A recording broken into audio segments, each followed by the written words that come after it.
Chaleur, le ministère de la Santé ouvre une plateforme téléphonique d'information. Une vague de chaleur touche actuellement plusieurs régions et si les autorités sanitaires sont mobilisées, il est aussi possible de se renseigner sur les bons réflexes de prévention à adopter avec la plateforme téléphonique d'information canicule récemment activée.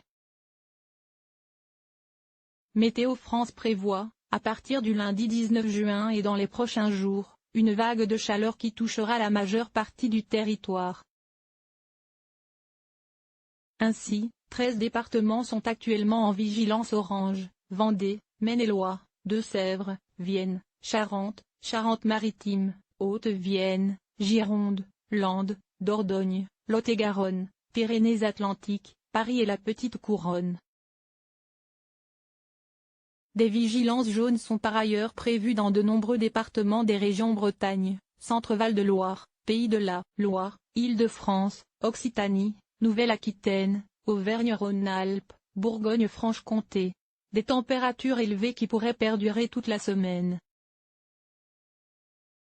Des actions locales d'information et de communication sur les mesures préventives à destination des publics sont déjà mises en œuvre depuis le 1er juin, dans le cadre de l'entrée en veille saisonnière canicule. 3 semaines plus tard, le ministère de la Santé annonce l'ouverture d'une plateforme téléphonique d'information canicule. Cette dernière est accessible au 08 00 06 66 66, appel gratuit depuis un poste fixe en France, de 9h à 19h, et permet d'obtenir des conseils pour se protéger et protéger son entourage, en particulier les plus à risque, personnes de plus de 65 ans, personnes handicapées ou malades à domicile, personnes dépendantes, femmes enceintes, parents de jeunes enfants. Les autorités sanitaires en alertent par ailleurs. La ministre de la Santé Agnès Buzyn a fait savoir la semaine dernière qu'elle a demandé aux mairies de faire un recensement des lieux frais d'accès gratuits, comme les bibliothèques, où il est possible de se rendre lors de fortes chaleurs. Les autorités sanitaires ont également alerté les établissements accueillant des personnes âgées et en situation de handicap afin qu'ils renforcent la prévention sur les risques sanitaires liés à la chaleur.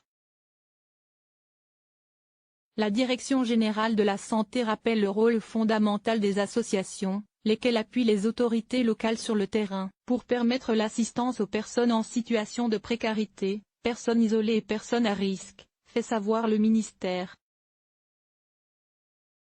Outre l'ouverture de cette plateforme téléphonique d'information canicule, le ministère de la Santé indique sur son site les bons réflexes à adopter pour protéger sa santé, éviter les accidents graves et même mortels, comme la déshydratation ou le coup de chaleur. Il faut se préparer avant les premiers signes de souffrance corporelle, même si ces signes paraissent insignifiants. Il est ainsi recommandé de boire régulièrement de l'eau sans attendre d'avoir soif, de se rafraîchir le corps, au moins le visage et les avant-bras, plusieurs fois par jour, de maintenir son logement frais, fenêtres et volets fermés la journée, ouverts le soir et la nuit, et de manger en quantité suffisante et de ne pas boire d'alcool. Des risques importants liés aux températures élevées. Il convient aussi d'éviter de sortir aux heures les plus chaudes, et de passer plusieurs heures par jour dans un lieu frais, cinéma, bibliothèque municipale, supermarché, musée. De fait, la pratique d'une activité physique pendant les vagues de chaleur, en particulier aux heures les plus chaudes de la journée, est à proscrire. Un rappel d'autant plus important que 3 jeunes personnes, pourtant en bonne santé, sont décédées pendant une activité physique le week-end dernier.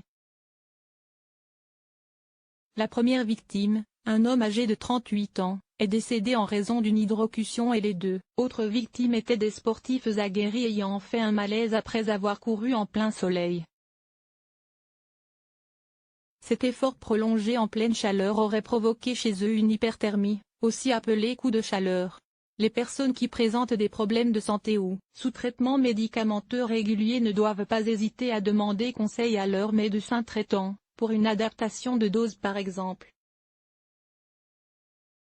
Enfin, le ministère de la Santé rappelle qu'en vue de la semaine de travail à venir, les employeurs sont tenus de prendre, de manière pérenne, les mesures visant à assurer la sécurité et à protéger la santé des travailleurs de leurs établissements. Il s'agit par exemple d'aménagements d'horaires ou d'une limitation voire d'un report des activités susceptibles d'avoir un effet délétère sur la santé des travailleurs comme le port de charge ou une exposition au soleil aux heures les plus chaudes.